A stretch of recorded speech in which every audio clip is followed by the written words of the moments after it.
Good afternoon, everyone.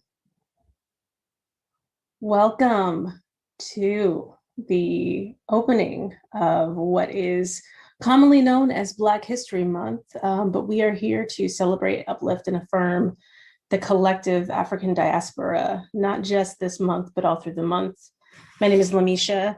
I use she, her pronouns, and I serve as the director of the Multicultural Resource Center. And we are here to welcome back to our UCSF community the wonderful Mr. Dante King. We are joined by members of the Multicultural Resource Center, the Preterm Birth Initiative, and other campus colleagues to share their wisdom and engage in a dialogue with Mr. King. And so from here, I'm going to pass it off to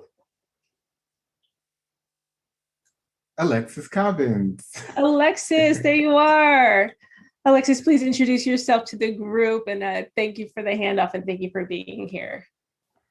Hi, everyone. Welcome to Dante King's book launch. My name is Alexis Cobbins. I am the executive director of the California Preterm Birth Initiative. And we are working with Dante internally on our racial equity journey.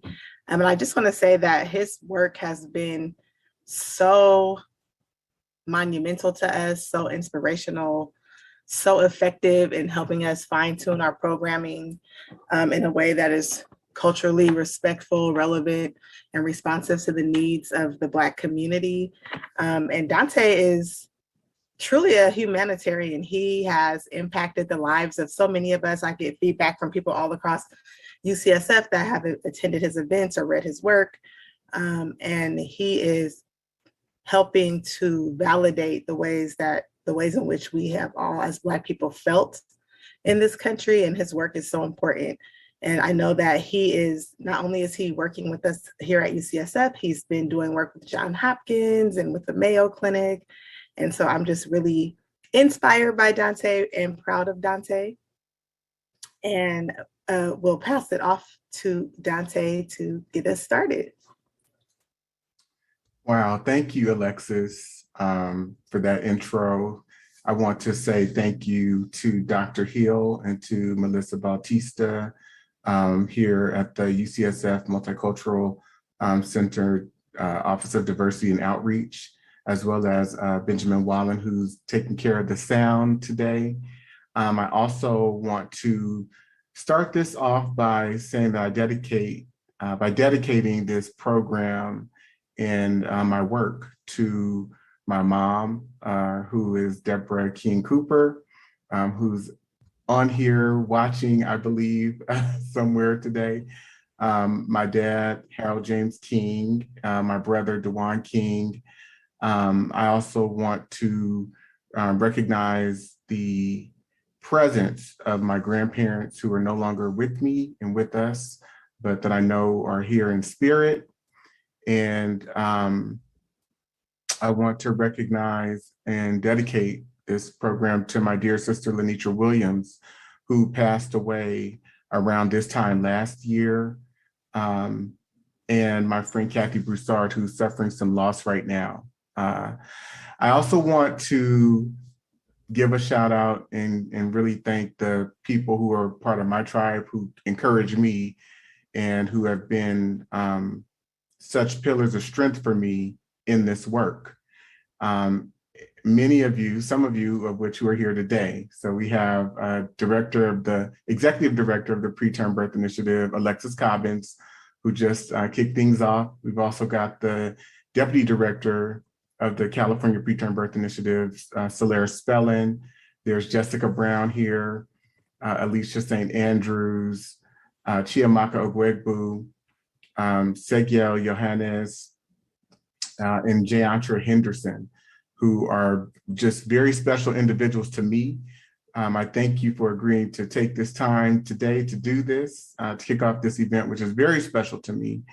And I also want to uplift and give a special thank you again to Executive Director Alexis Cobbins and Dr. Larry Rand, who serves as the Principal Investigator of the California Preterm Birth Initiative, and the entire team over at the California Preterm Birth Initiative. You all have done so much to amplify the work that I'm doing, and it's expanded across the UCSF organization. So I'm just very grateful for all of the opportunities that have surfaced and prevailed over the last few years, where this work has been able to be embraced or presented, if you will, and embraced.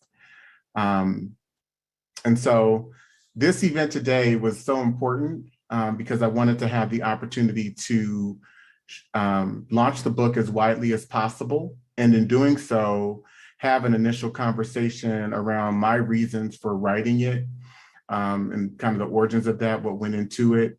And I also wanted to spend some time with folks clarifying and or demystifying certain aspects of the work in a way where we process reflections together. And so again, some of the people who are nearest and dearest to me have agreed to do this, and we'll get started.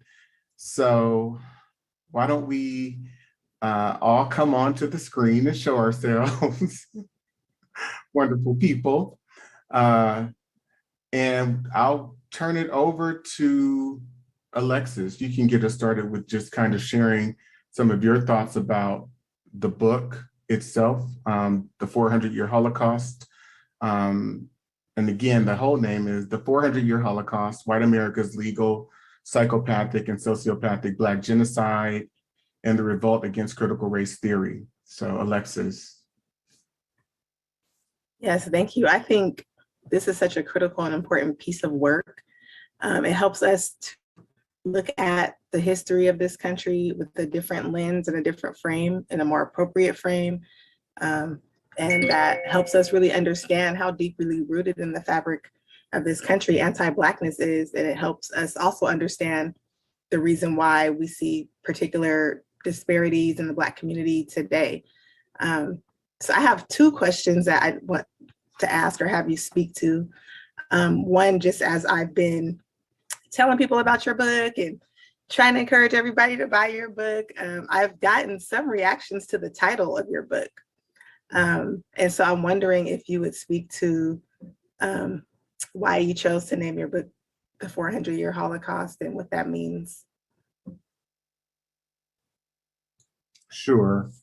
So I think there are several reasons, and I also had mentioned this when we were talking about this last week, but Alicia St. Andrews is here, and she was reading through a very rough draft of the book some time ago, and one of the things she caught on to is I mentioned in the book that the experiences of Black people has been so severe, and the magnitude of terror that Black people have faced, that Black Americans in particular have faced in this country at the hands of not only white extremists per se, but leaders of our institutions, past and present, but really throughout the trajectory of the evolution of this cultural development, if you will, has been that of the Holocaust, has been reflective of that. And so if you look at that word, the definition, as noted, or widely known definition, is that it's that of mass destruction, if you will.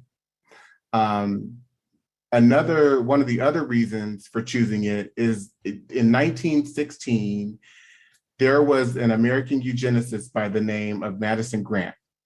And he had a book called The Passing of the Great Race.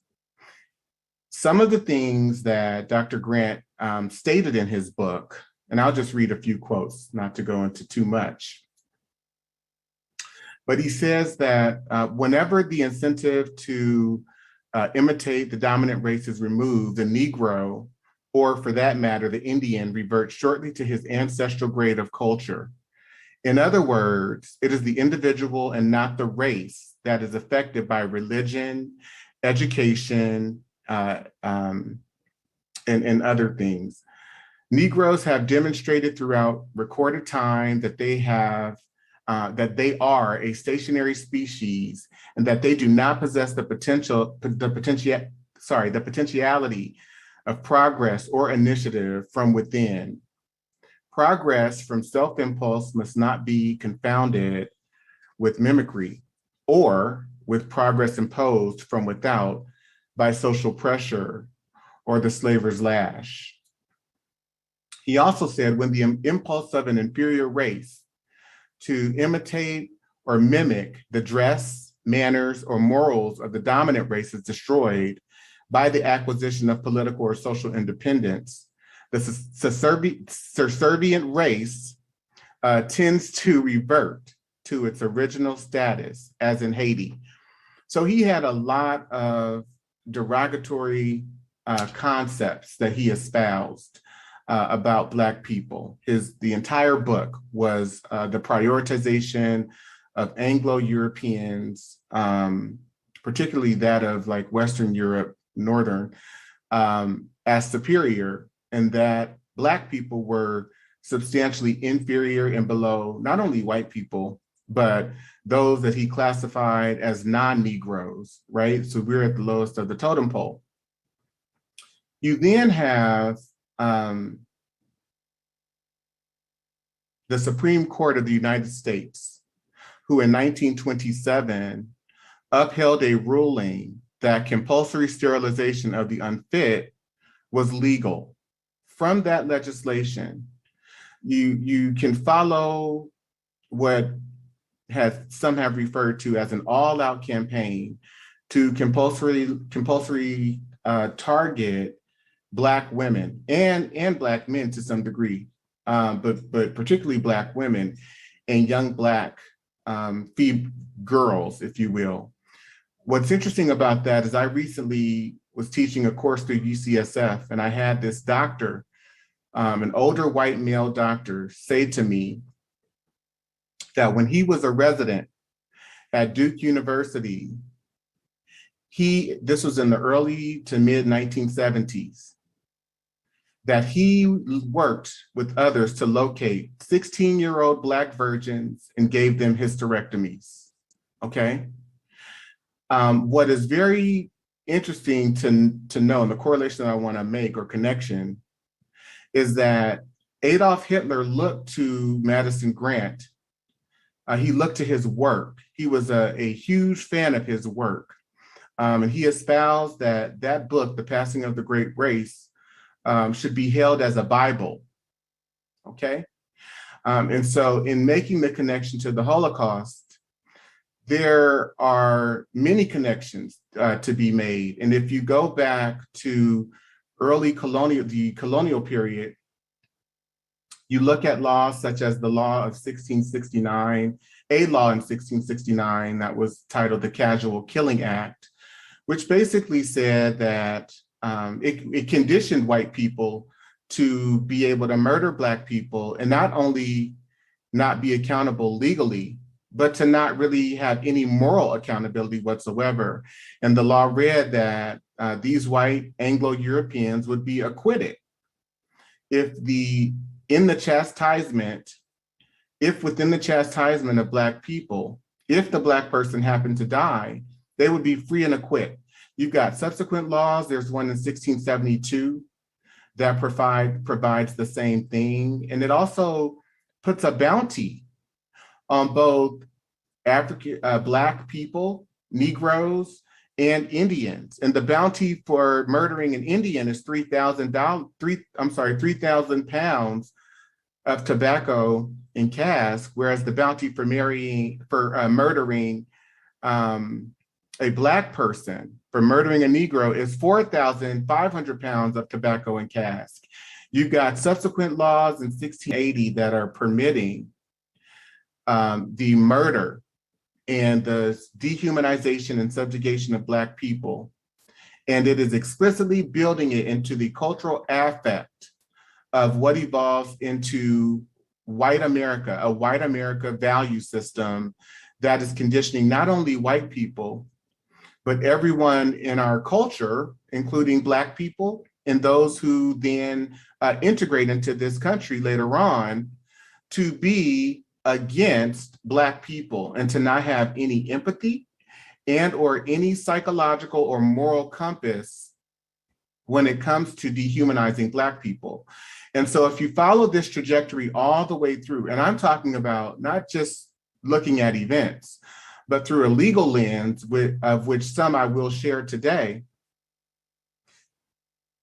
it is a Holocaust. It's been a Holocaust for Black people in the most treacherous and vile ways. And we need to begin to amplify that and parade it for what it's been. And it's one of the main reasons why so many today are not wanting critical race theory, if you will, to take more commercial flight. I mean, it's been around for 50 plus years, but there's rampant reactions against it because this is the history and the perpetual culture of this country. So I'll stop there. Thank you so much for educating us about that. My second question is related. You kind of started speaking to it already, but was there a pivotal moment, or like what got you to the place of, I need to write this book? I know that you had been doing teaching and training, but also wondering if there was like a specific thing or what got you to the point of like, I need to memorialize this in a book. Yeah, so I'll try to be brief.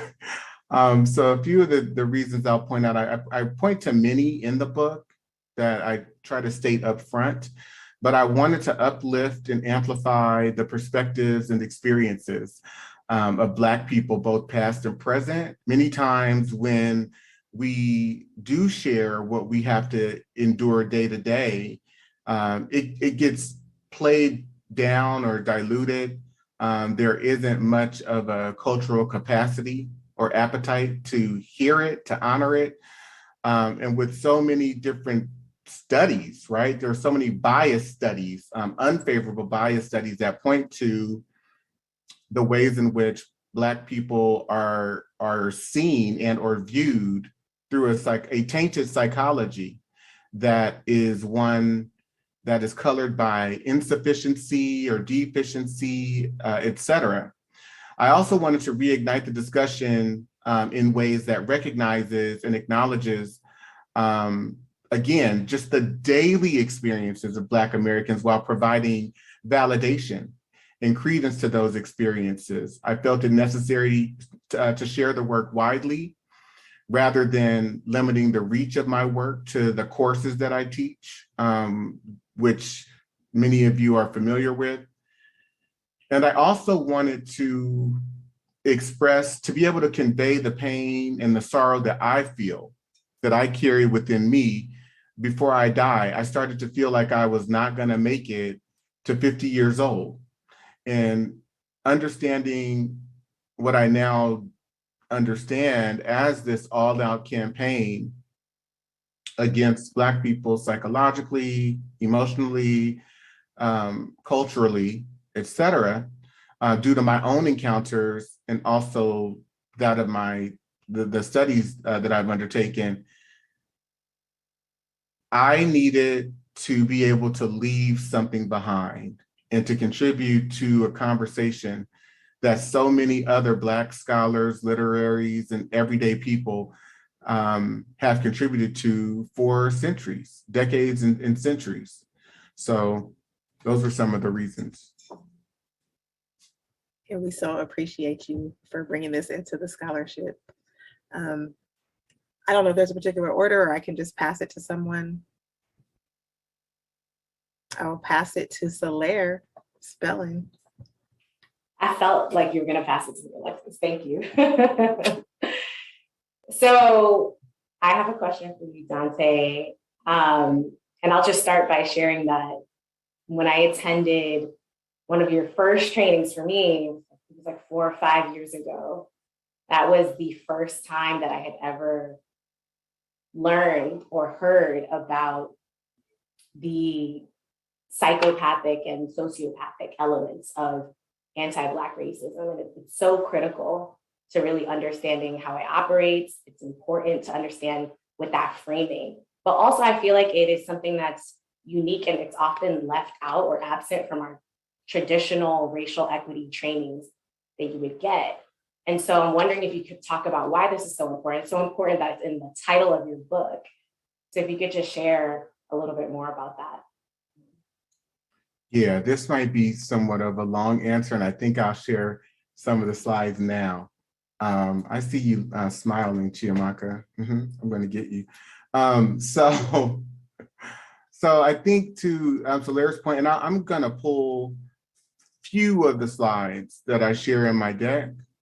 So the first one looking at, and this is just at the period to where the United States begins to form, but the Naturalization Act of that was formed between 1789 and 1791, which basically stated that America was being founded as a white country, along with the Constitution. But this particular piece of legislation is extremely explicit because it says that in order to become a citizen, that any alien being a free white person, so you have to be white, and you have to have resided within the limits and under the jurisdiction of the United States for the term of 2 years. But this grants all rights, all privileges. So the United States is founded on white supremacy. It's also founded upon the cultural affect of anti-Blackness that has already been built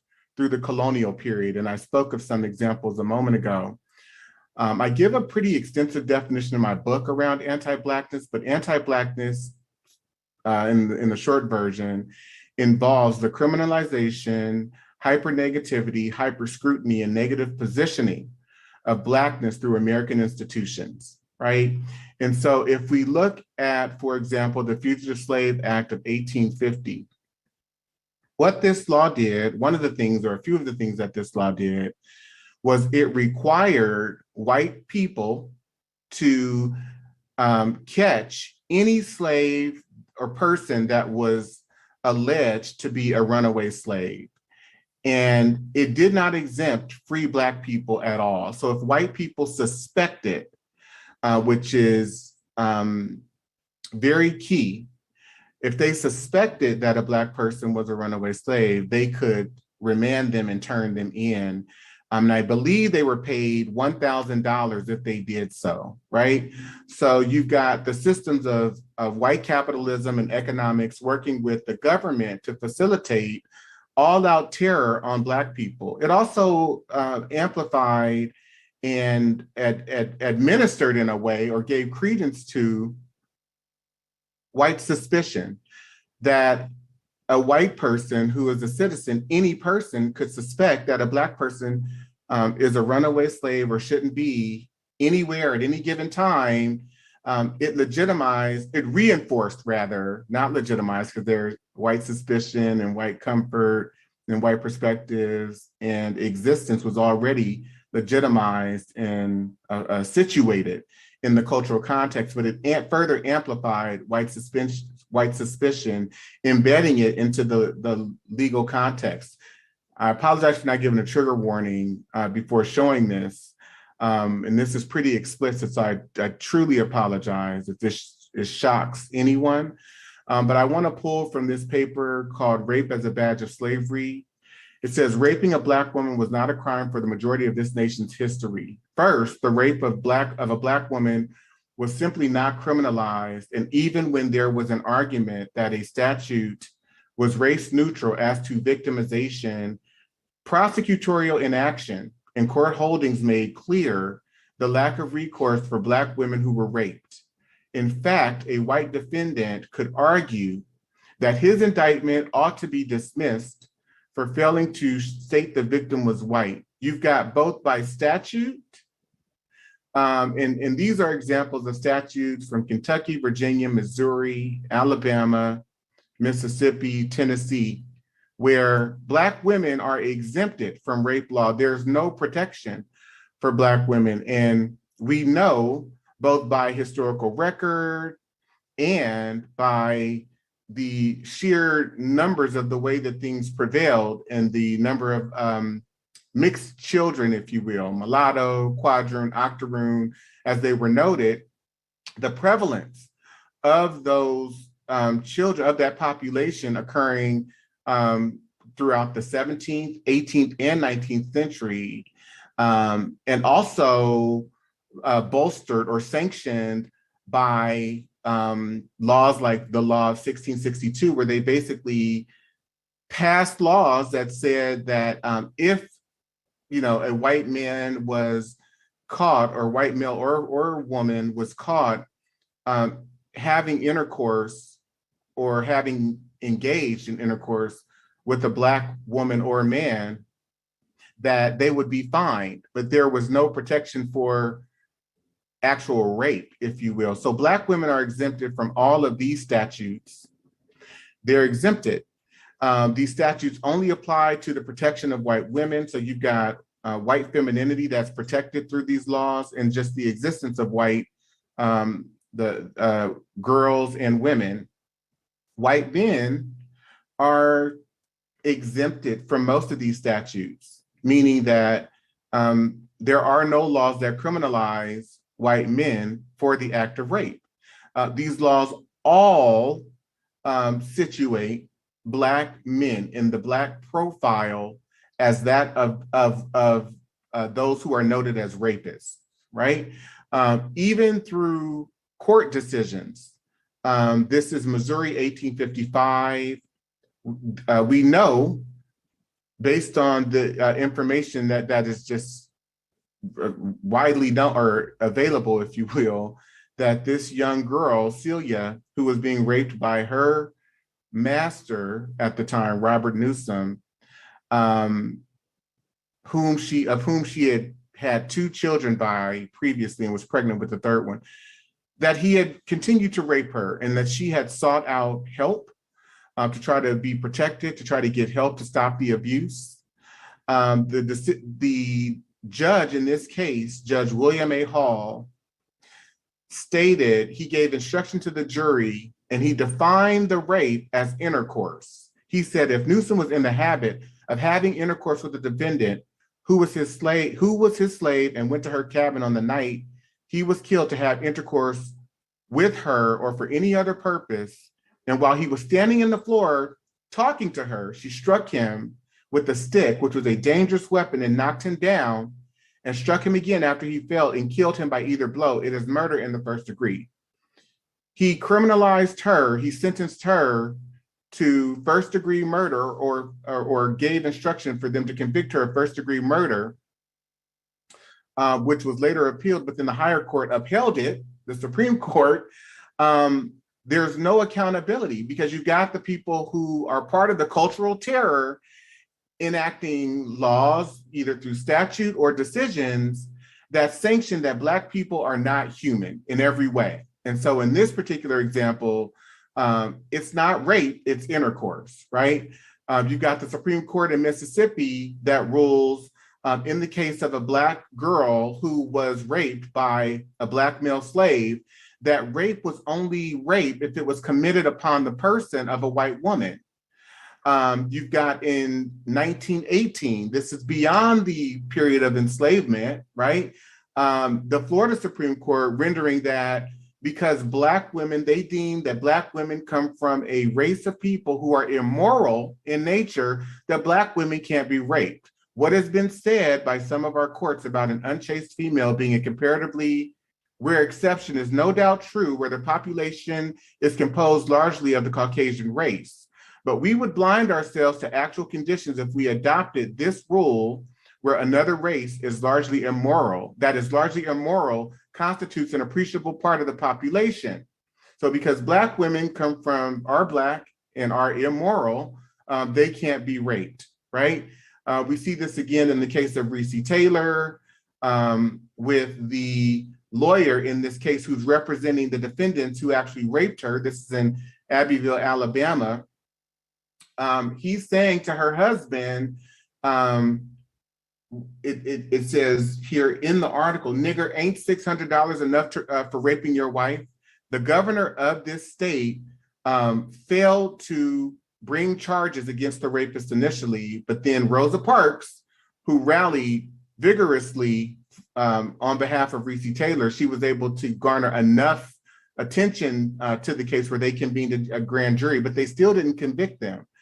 And so you've got this attitude, if you will, that we even see with people like President Abraham Lincoln, who says in 1858, I will say then that I am not, nor ever have been, in favor of bringing about in any way the social and political equality of the white and Black races, that I am not, nor ever have been, in favor of making voters or jurors of Negroes, nor of qualifying them to hold office, nor to intermarry with white people. And I will say, in addition to this, that there is a physical difference between the white and Black races, which I believe will forever forbid the two races living together on terms of social and political equality. And inasmuch as they cannot so live, while they do remain together, there must be the position of superior and inferior. And I, as much as any other man, am in favor of having the superior position assigned to the white race. So I'll stop there, I'll pause, but I think we need to take a very deep look at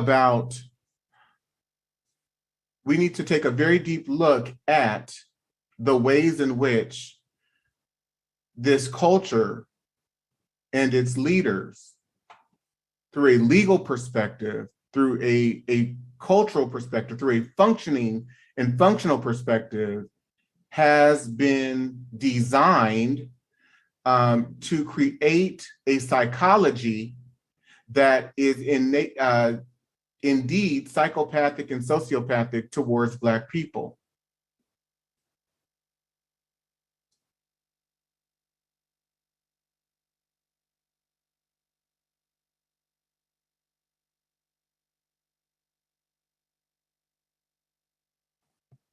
I'm happy to, oh, go ahead, Dante. Oh, I didn't know if Solaire was. That was my question. Thank you, Dante. Okay. And I'll second that. Thank you for unpacking that, Dante. It just kind of shows the sheer attention to detail and depth that went into the entire book. And I feel like that was a strong example of it. My question focuses more on kind of your process for writing the book and the approach that you took. And yeah, could you just walk us through that a little bit? I know it was just a lot of content to get through, a heavy emotional impact. And so could you just walk us through, how you approach that, both from a procedural standpoint, but just handling also the personal impact of compiling this work as well? Yeah, I think what was most difficult in this process was deciding just how much.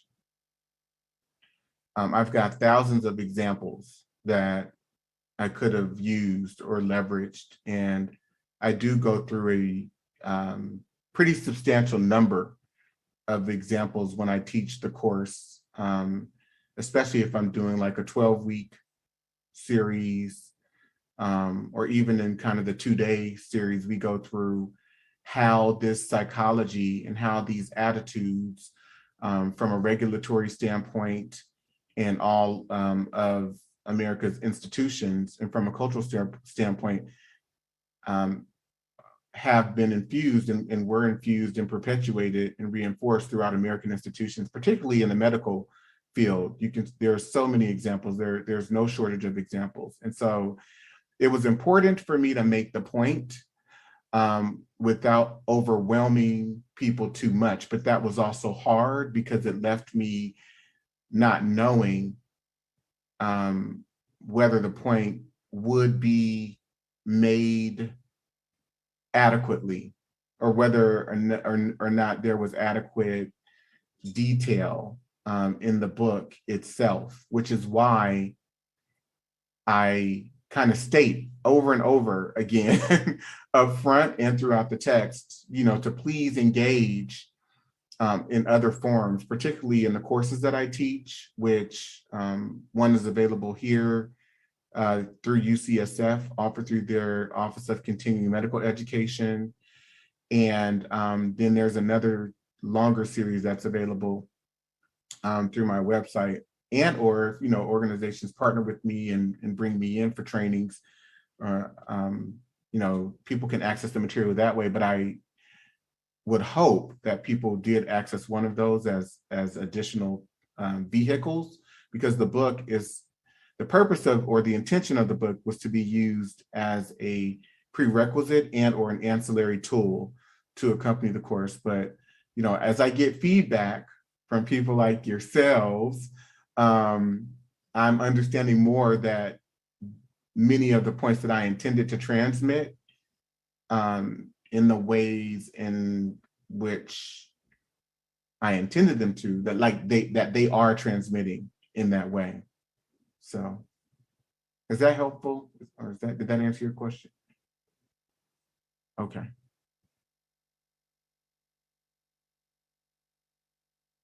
Who's next? I see. Oh, I'll let you call. Oh, go ahead, Jess.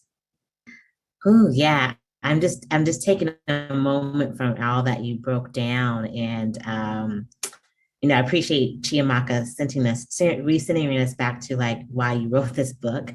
And this question may take us back to what you've already explained, but I think for me, and we always talk about this, I always thought about, what it means to be a good Black. So following the rules, making sure I've done everything well, I'm non-threatening, I'm educated, and that would absolve me from experiencing racism. And what you just explained to me right now, or you just showcased us right now about this false ideology of white morality.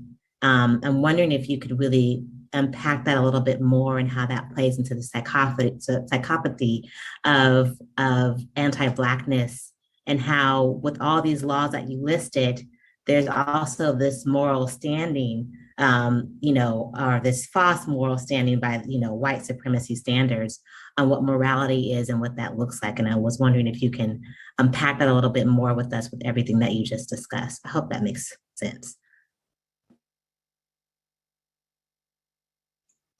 Yes, it does make sense. So I'll give actually one example, going back to the colonial period, because I think it's more easily seen, if you will, in looking at this. And I think to understand that during the colonial period, America is being established as a Christian country, right? And the remnants of that, as different sects of Christianity emerge throughout the 18th century, throughout the 17th and 18th centuries, they impact, kind of the American religious apparatus, if you will, through different sects of religion: Presbyterianism, the Baptist Church, AME, et cetera, right? But if you go back to that period during colonialism, I'll give just one example. This law, an act preventing Negro insurrections, it says, whereas the frequent meeting of considerable numbers of Negro slaves under pretense of feasts and burials is judged a dangerous consequence, for prevention whereof for the future, be it enacted by the King's most excellent majesty, by and with the consent of the General Assembly, and it is hereby enacted by the authority aforesaid, that from and after the publication of this law, it shall not be lawful for any Negro or other slave to carry or arm himself with any club, staff, gun, sword, or any other weapon of defense or offense, nor to go or depart from his master's ground without a certificate from his master, mistress, or overseer, and such permission not to be granted but upon particular and necessary occasions. And every Negro or slave so offending, not having a certificate as aforesaid, shall be sent to the next constable, who is hereby enjoined and required to give the said Negro 20 lashes on his bare back, well laid on, and so sent home to his said master, mistress, or overseer. And it is further enacted by the authority aforesaid that if any Negro or other slave shall presume or lift up his hand in opposition against any Christian shall for every such offense upon due proof made there by the oath, just by the very word of the party before a magistrate, have and receive 30 lashes on his bare back well laid on. So I just want to make a quick point, and then I'm going to continue, that this law is conditioning white people to be able to do whatever they want to Black people, to degrade, dehumanize in the worst ways. It's also conditioning Black people in ways where there is total fear of white people. If a white person says that you intended harm to them, that you lifted up your hand, you did anything to evoke any type of fear in them or potential threat, that you would be subject to 30 lashes, right? The last point I want to make, it goes on to say, and it is hereby further enacted by the authority aforesaid, that if any Negro or other slave shall absent himself from his master's service and lie hid and lurking in obscure places, committing injuries to the inhabitants, and shall resist any person or persons that shall by any lawful authority be employed to apprehend and take the said Negro, that then, in case of such resistance, it shall be lawful for such person or persons to kill the said Negro or slave so lying out and resisting, and that this law be once every 6 months published at the respective county courts and parish churches within these colonies. And so being founded as a Christian nation, you've got literally for almost the first, really the first 160, 70 years of this cultural evolution, laws and actions that are being enacted that are shaping cultural behaviors, the cultural aesthetic of America. And this is being done by people who consider themselves God-loving, God-affirmed, Christian, moral people. So these actions, legalized terror, legalized rape, in essence, sits at the core of white morality. These laws are published at churches. These laws are published everywhere. And so right after prayer, we're going to introduce a new piece of legislation or statute that says you can murder Black people. You can actually chastise them if they happen to die. It won't be a felony. You'll be acquitted.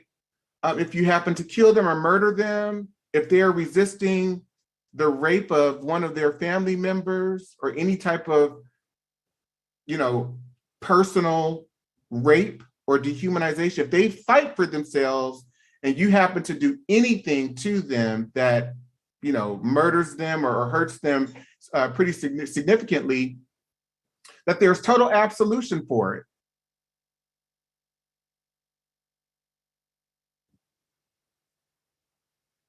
Dr. Hill? Thank you, Dante. And to our campus community and our audience, I just want to acknowledge that sort of the importance of acknowledging and putting forward a trigger warning. I know there's a lot of imagery in the slides that may activate folks, and also the language that is used and it is re-shared. And I just want to say that in terms of our principles of community, we do want to be mindful about repeating language even in a historical context, as it still is impactful and may bump against our values for inclusion. So just a gentle warning and not a full-on distraction, but I do want to say that to our community.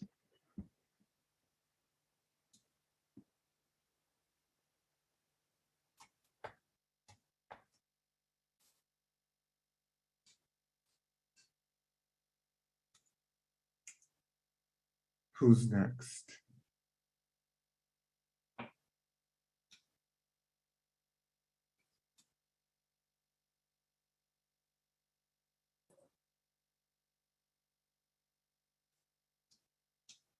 I can provide a reflection. I think defining whiteness as anything less than psychopathic is insane and delusional. And reflecting on me and my white ancestors who traded our humanity for laws and institutional power. And that's what's crazy. And being able to define whiteness as psychopathic has been a true gift of sanity, which I hope more people can receive from Dante's work.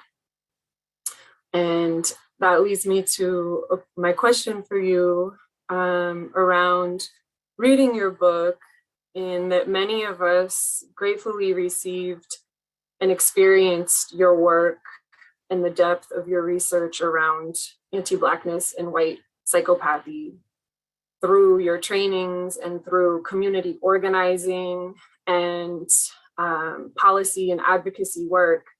And hoping you can just talk more about the connection between your book and your training and the actions that you've also inspired people to take, and how readers and people in your trainings can continue to join you for further learning and action. Thank you for that reflection, Alicia. And you know, this framing and the language that's used in this text, which is very strong, and I know that it may resonate for some. I know I'm getting feedback from all Black people, many Black people of different walks of life, who are saying to me that the book resonates for them, with them deeply. And on the other side of that, I'm getting feedback from a lot of white people who are unhappy about the language that I've used in the book. They think it's strong, radical. There's offense taken to the word Holocaust. I mean, someone even wrote a question in the chat that I want to get to as well, about the imagery on the book cover, right? And how that is reflective of imagery that they are familiar with that's linked to the Jewish Holocaust.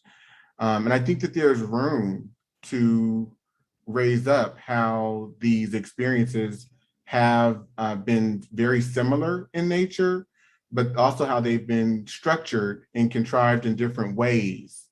And while there are shared experiences in terms of both the psychological, emotional, and physical terror that these groups have experienced, that all of our ancestors, for those that have been impacted by these things, that all of our ancestors have experienced, we also need to be able to look at the ways in which, in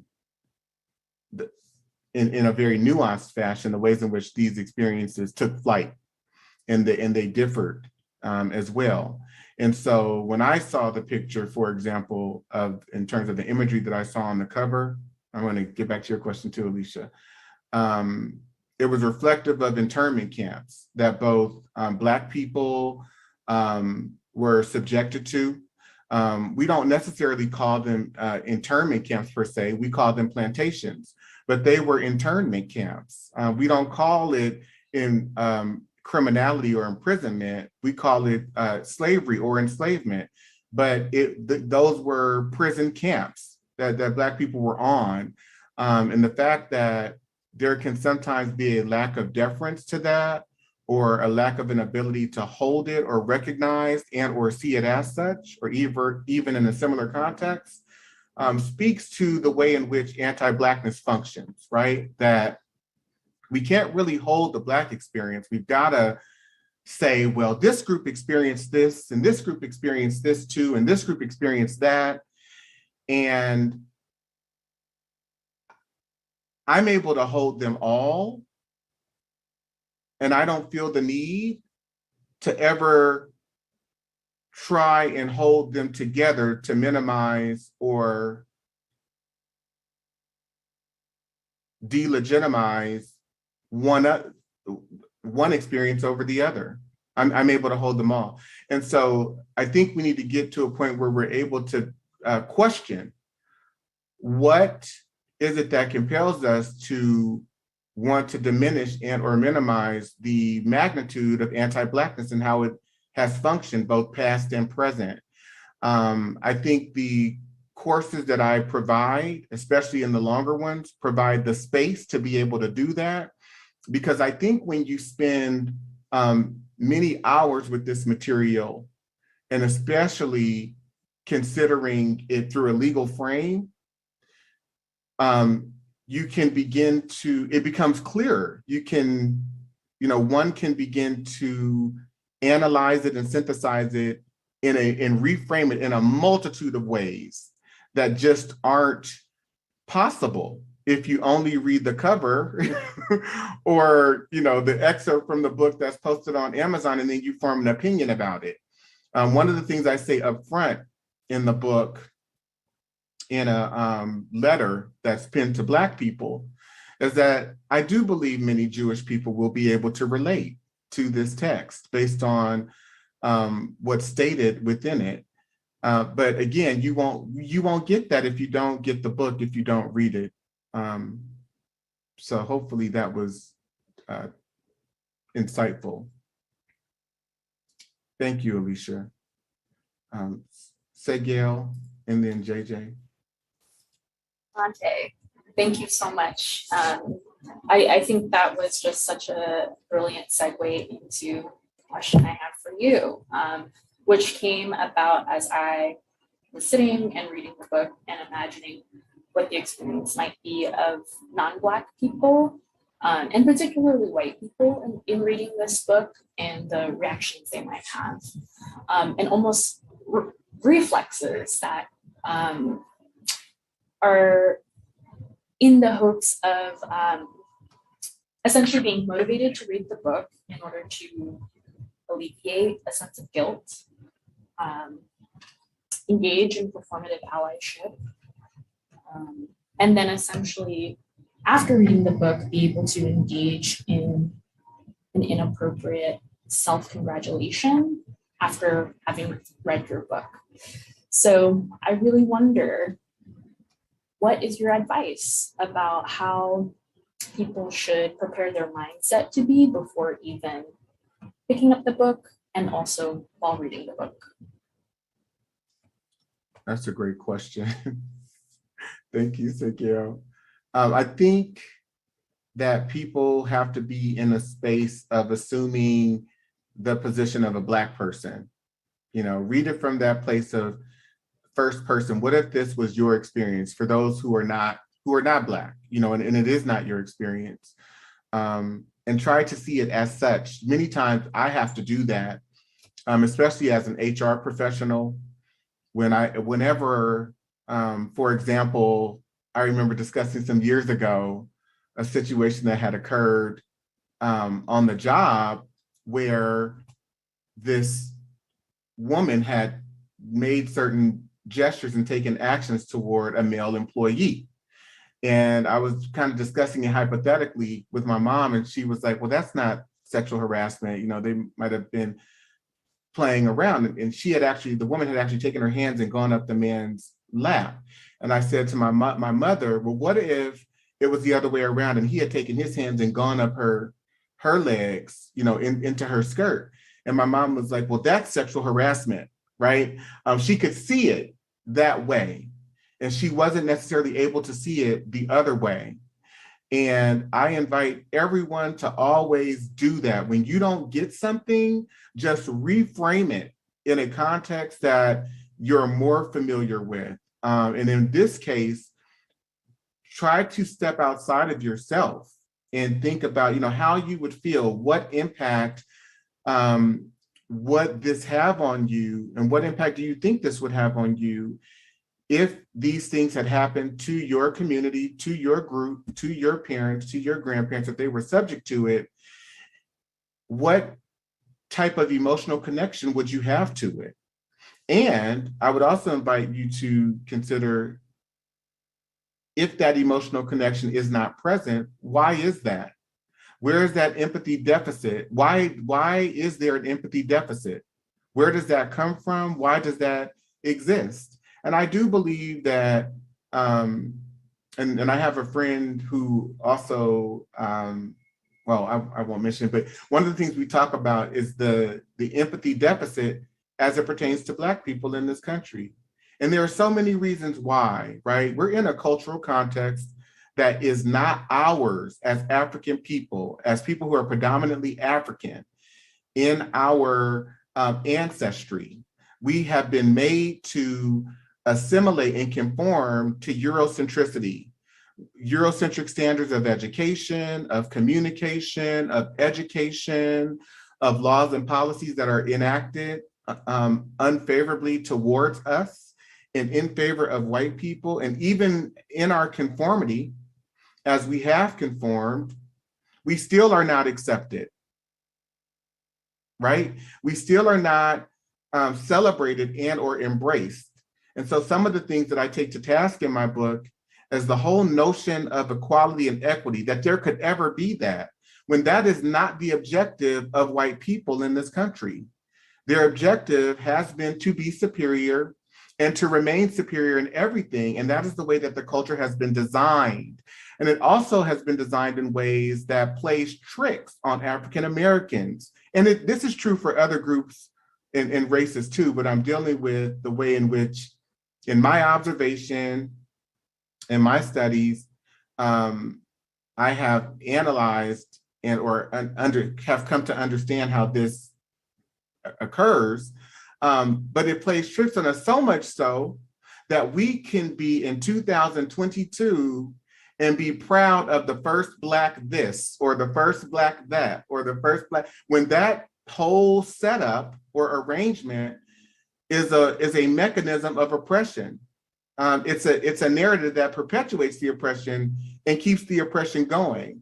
And if we're guided to celebrate incremental progress, then we will also be striving for, seeking, and celebrating incremental progress. And I believe that in doing these things, it just perpetuates a situation of lack and of dehumanization for Black people. Because we always are comparing Black progress and the progress that Black people have made to the conditions of enslavement, of that of our ancestors who were dehumanized. There aren't many conversations that take the situation of Black people and compare the progress of Black people to that of white people, because if we did that, we would come up with a different sum total. We wouldn't see the progress as incremental progress. We would have a different, it would have a different meaning for us all. And so there are a lot of things that I mean, and then not just myself, I point to so many other people that I referenced in the book, which I hope that you'll go and get some of their books too, such as Tracy O'Neill and The Exceptional Negro, Dr. Ibram Kendi and his book around, Stamped from the Beginning, which was his first book, and then How to Be an Anti-Racist. You've got Dr. Bobby Wright and the Psychopathic Racial Personality, Dr. Alvin Poussin. I mean, there's so many people that have taken these things to task, and I believe that it's important that we reignite these perspectives in the literature that has been provided for us to own this conversation from our experiences. I said, one of the things I'll say, and I'll be quiet, is that Black people are the experts on racism. Black people are the experts on anti-Black racism. And Malcolm X said that roughly almost 60 years ago. He says, Negroes in this country are the authority on it. And I agree with that.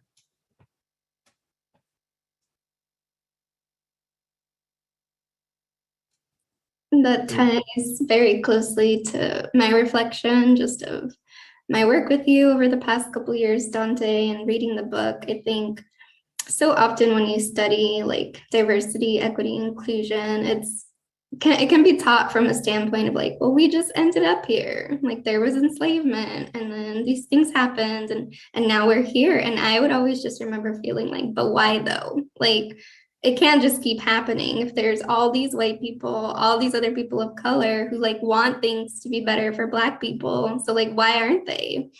And you really just highlight the intentionality and the construction and like how closely tied all of our institutions are into upholding anti-Blackness and white supremacy. And like working with your material, it's such a wide range of emotions. I feel like it's like hopelessness, despair, depression, anger, frustration, rage.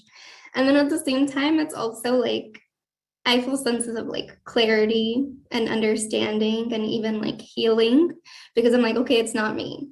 It's not me. Like, I know something's off here. It's not my family. It's not other people that I love. Like something in the system is, it was built this way. And so I think especially for Black people, like just being met with all the triggering things, the trauma, like the real history, like what do you really want Black people to be able to take away from the book? I want us, and thank you so much, JJ, for framing that question the way that you did. I want Black people to take away exactly what you said, that everything about what we experience in this culture that we find as lunacy or as crazy or as abusive, that it's valid, that there's credence to this experience, that it is not just microaggression, right? And I think using language like that, microaggressions or racism, which really is an ambiguous term, does not speak to the severity of the experiences and the violence that we endure, that we have had to endure, both past and present. And I'm going to give you another example of this, right? So you've got in the United States v. Cruikshank in 1876, the Supreme Court ruled that the 14th Amendment was not designed to protect individuals against the actions of other individuals, but only from those of the state itself, right? So actions that are taken by the state. This ruling came about because in 1873, you had the Colfax Massacre, where Black people who were trying to exercise their right to vote, they were attacked by white people who did not want them to participate in the elections, right? And so there were 100 to 150 Black people who were massacred. And the case made its way all up to the Supreme Court, and they ruled that the rights of Black people were not protected in essence.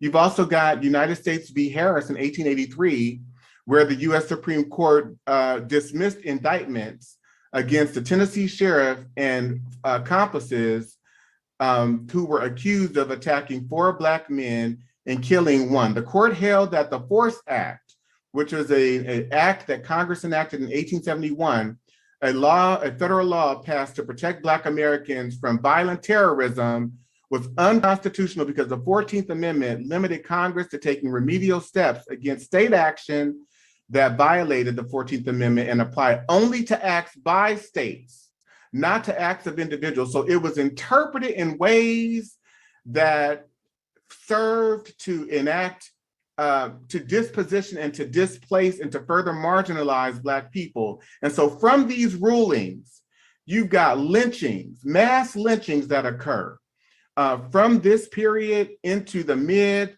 20th century, into the present, really, that have continued to go on. But the difference is that they went on without a lack of accountability in most cases, right?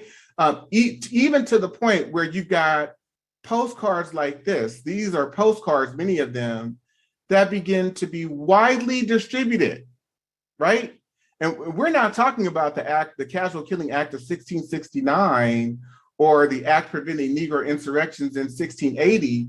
We're talking about widespread, rampant terror that was facilitated by the highest court in the United States. And then there was a lack of enforcement and or accountability that states upheld in regard to the protection of Black people.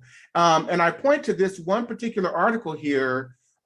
This is the John Hartfield lynching. He was lynched because he was dating a white woman, but it says John Hartfield will be lynched, not was lynched. John Hartfield will be lynched by Ellisville mob at 5 o'clock this afternoon.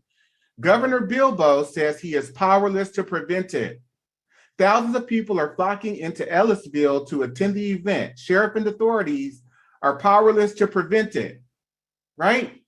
So bear with me because I'm going somewhere in sharing this. So you've got people, here's another one. Wow. Just awful. And as I share these with you, I just want you to look at the normalcy of this, that these events, that these acts were normal and due to a conditioning that sanctioned that this was ordinary, that this was part of the cultural, psychological value system. It was a part of the spiritual and emotional value system, right? So Ida B. Wells says, our country's national crime is lynching. It is not the creature of an hour, the sudden outburst of uncontrolled fury, or the unspeakable brutality of an insane mob. It represents cool, calculating deliberation of intelligent people who openly avow that there is an unwritten law that justifies them in putting human beings to death without complaint under oath, without trial by jury, without opportunity to make defense, and without right of appeal. So from our entrance into the American continent, if you will, from beginning throughout the trajectory, both past into the present, there is a psychology that provides that whether we're talking about incidents or instances with law enforcement, whether we're talking about interactions we have with our doctors, taking our children to school, becoming employed and trying to function adequately on our jobs, running our own businesses. This cultural psychology provides that Black people in America, and particularly African Americans, are public enemy number one.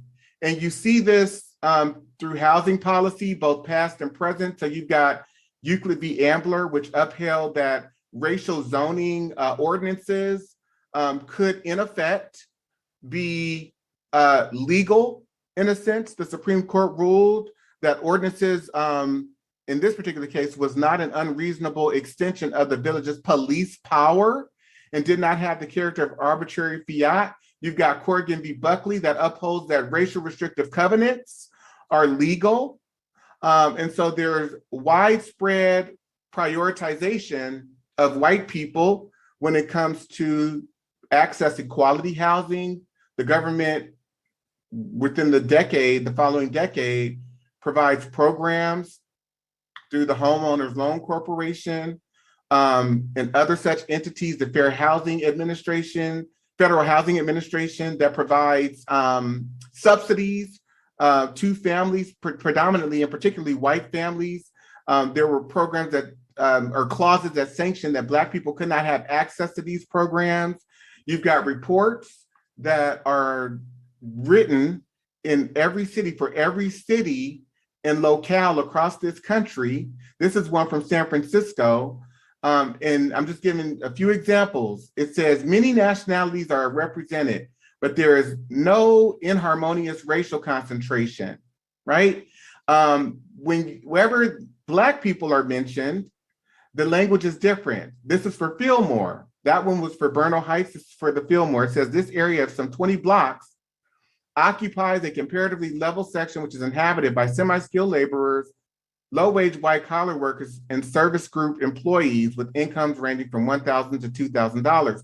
There is a decided concentration of undesirable racial elements. More than half the Negro population of San Francisco are located here, and it is considered a highly hazardous area. If you go to Oakland, the same thing here. This is a zoning report for Oakland. Down at the bottom, under clarifying remarks, it says population increasing slightly due to tendency toward multiple residential.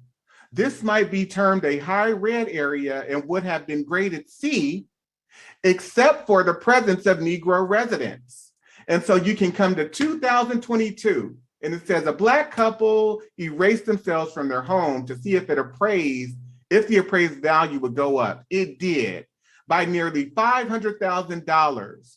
So when this Black couple they erased all of their photos from their home, they took anything out that would signify that a Black family lived there, and they had their white neighbors stand in for them. This is here in the Bay Area. In 2020, between 2020 and 2021, the appraisal went up almost $500,000 when the white neighbor stood in. So President Richard Nixon, and I think we have to listen to what people have told us. He says you have to face the facts. The whole problem is really the Blacks. The key is to devise a system that recognizes this without appearing to, right? And that's 1969. So you go to people like Dr. Alvin Pusani, he says, I think we have to establish that white racism is a mental illness. Many white social scientists would like to define racism as something that is normal, as a cultural variant. As long as we approach it that way, we really do not deal with the pathology of racism itself. It's like saying that cancer, because a lot of people have it in this society, is somehow normal. Dr. Bobby Wright, in his work, The Psychopathic Racial Personality, he says, in their relationship with the Black race, Europeans are psychopaths, and their behavior represents an underlying biologically transmitted proclivity with roots deep in their evolutionary history. The psychopath is an individual who is constantly in conflict with other persons or groups. He is unable to experience guilt, is completely selfish and callous, and has a total disregard for the rights of others.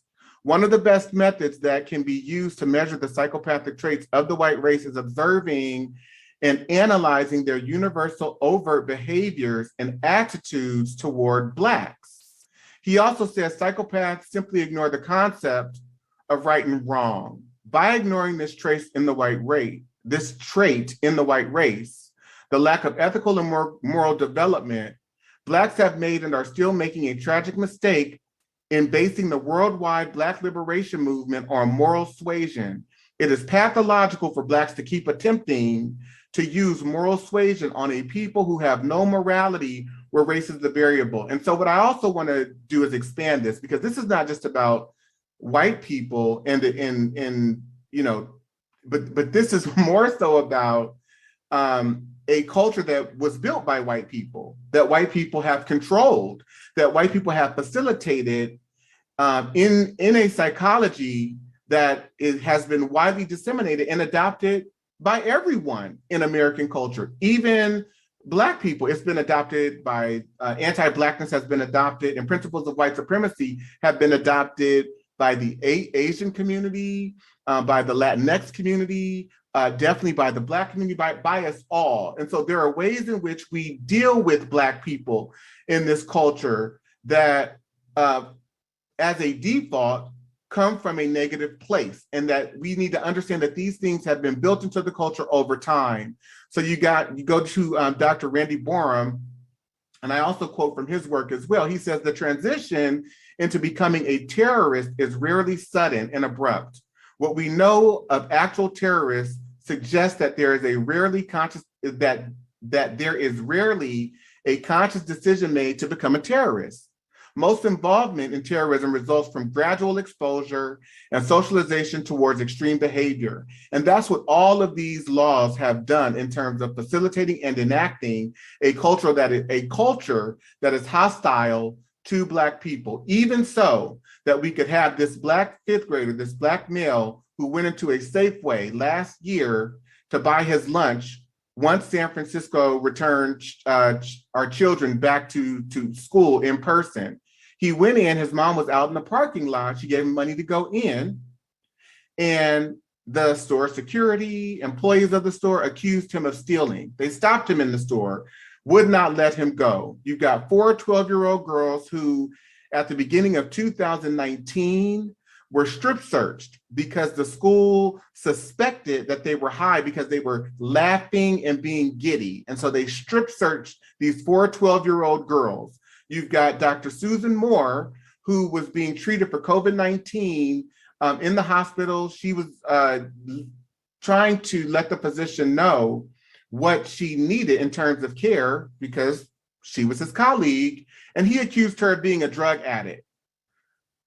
So I want Black people to know, going back to your question, JJ, and I want all people to know that this is more than implicit bias. This is not just about fragility. This is about an inherent fear of Black people and the pathology of Black people that has been built into this culture, and it is widely disseminated, and it shows up in infinite ways. There's not just one way, infinite ways.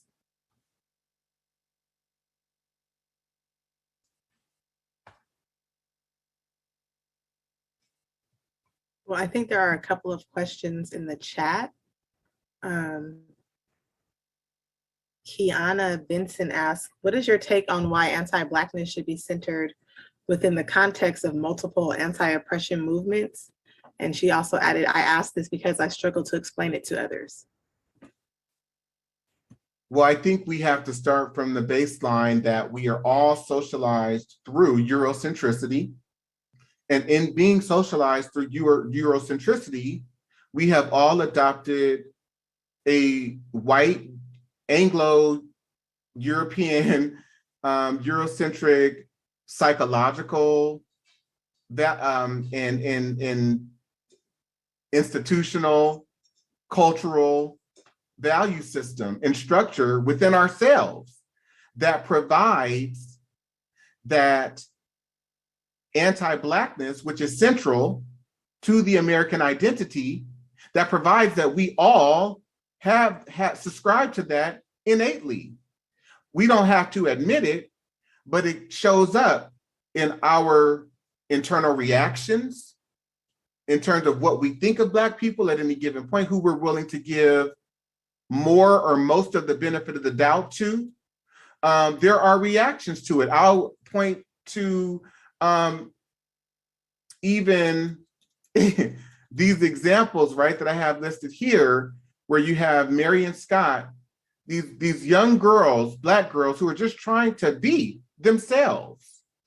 And their schools come along and enact policies that are against them. So Marion, I'm not sure if the school necessarily adopted a policy, but they excluded her from the school picture because of the way that her mother chose to do her hair.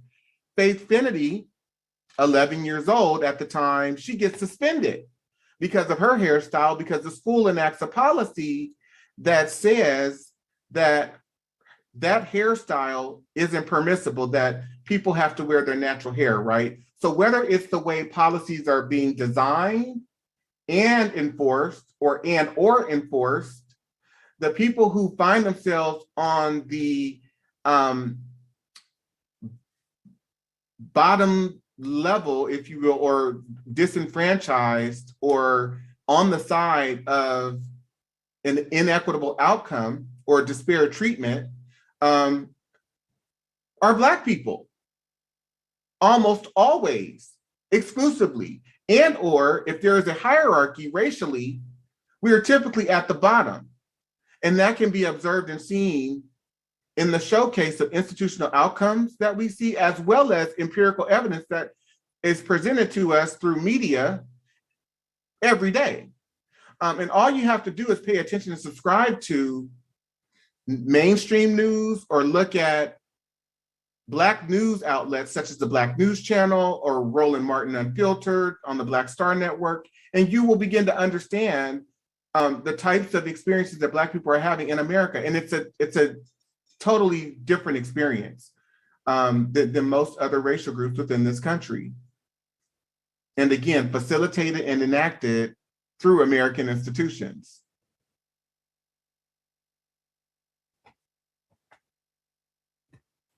There's another question from Bardia Faramand. What are your thoughts about how the new generation needs to be educated, both Blacks and whites? And are you hopeful what the next generation will bring to the table? I have to say, that's my dentist. Hey, Dr. Faramand.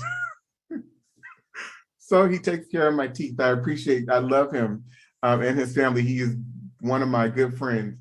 So if you don't have a dentist, go to him. No, but I think that there are many different avenues available to people in terms of resources. We have so many social media channels.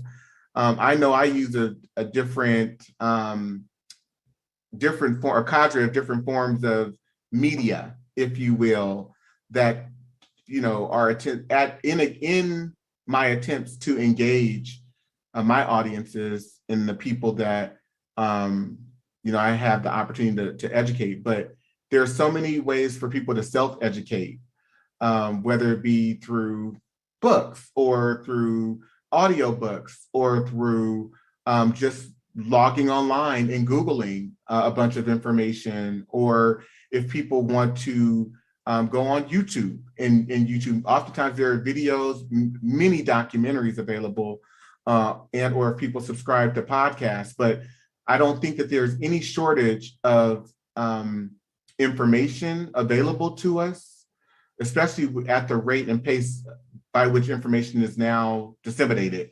And so there can be no excuse as to why people are ignorant and or don't know anything. And one of the things that I point to in terms of what I see as symptoms of a psychosis is that if there's a lack of urgency or concern, or people are not concerned with wanting to know or understand the ways in which America was founded on white supremacy and anti-Blackness, or if there's any contempt for assertions that anti-Blackness was the key foundational principle to racism in America, or if there's a disbelief that all of white power, all of white privilege, all of white advantage and advancement and opportunity, both past and present, is the result of a prioritization of white people within and throughout all American institutions, right? If people want to play that down, if people want to play down the fact that anti-Blackness has been structural and facilitated through all American institutions and our culture, right? I see that as not just someone having a negative biased attitude or racist attitude. That's a psychosis, because it doesn't consider the reality of factual evidence that we have at our disposal. So I think there are many ways that people can educate, Dr. Faramand. Okay, and I know that we're coming to the end of our time. I think this will be a quick question to answer before we close out. Alvin Hendricks asked, is there a Black-owned vendor that I can purchase the book from? That's a great question. I've been back and forth to Marcus Books. I'm actually going to drop some off there. So to Blanche Richardson, if you are on, I'm going to bring some books by and just co-opt them, because I'm not sure if it's available through Ingram. But I would, if you all could go out to Marcus Books here in Oakland, California, to purchase the book, and or if you want to order the book from them, I strongly suggest and recommend that you do that, because we do want to support Black-owned businesses, and particularly Black-owned bookstores. So thank you for that question, Alvin. So we have about 5 minutes left. Is there anything that you want to close us out with today? Yeah, I do want to say that I apologize to anyone who might have been shocked at the onset of the initial slides that I showed, because those are just hard. You know, they're hard for me in my work. They've been hard for me in terms of the ways in which sexual assault and sexual abuse has shown up for me personally and for members of my family and larger community. So I do want to say that. And yeah, but I don't apologize for the fact that I'm a messenger in bringing about a message that amplifies the experiences of Black people and experiences that have been realities for us. These are not just pictures on a PowerPoint slide. These are not just words or slides that I put together. These were enactments of circumstances that Black people have had to endure, that we continue to have to endure at the hands of a culture and people who are hostile to our nature. So, you know, anyone needing a trigger warning, I would ask you to think about the ways in which none of us were warned, none of our ancestors had warnings that they would be subjected to cultural terror, both through lynchings, rape, and the perpetual abuse that we see so many Black people enduring in the present. There's no trigger warnings for that. You know, so I would even offer for people to think about, where does that come from? You know, why are you so, I know for myself personally, I won't go into much of this, but I've had guns held to my head. I've been, you know, victims of being robbed because I grew up in a certain place per se. And so why are there some people who are so fragile to where they can't hear at the onset of hearing certain information or seeing certain pictures? It just provides so much of a problem. And I'm not saying for people who may have had like real life upsets per se, but I'm talking about if you have not had these experiences and you're coming from it as an external party and it's just too much for you to handle, or you don't think it's appropriate, where is that coming from? Because I would offer to you to think about the reality of experiencing it supersedes, takes precedence over, and is much more dire than discomfort. So with that's it for me. Does anyone else want to say anything before we close?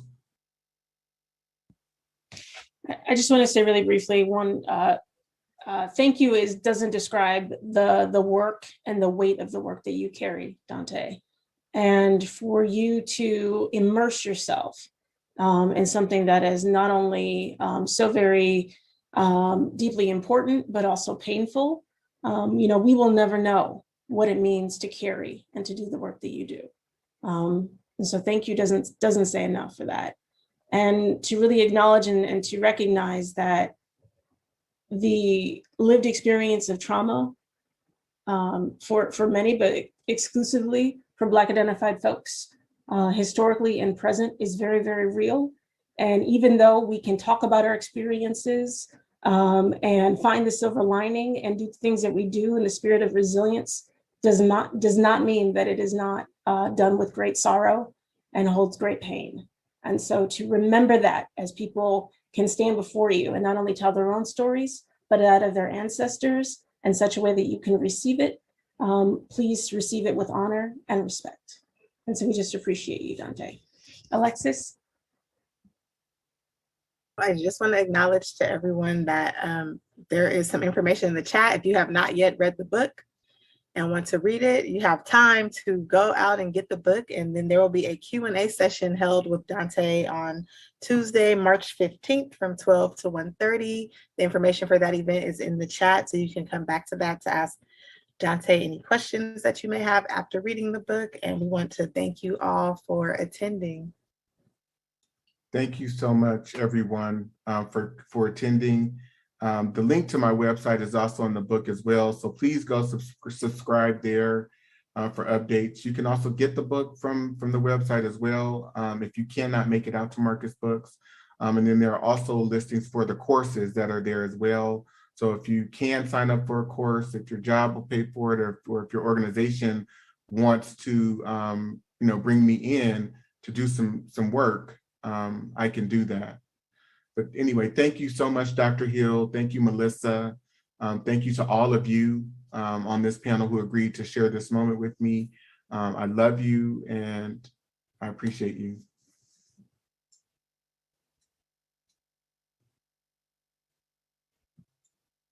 Bye-bye.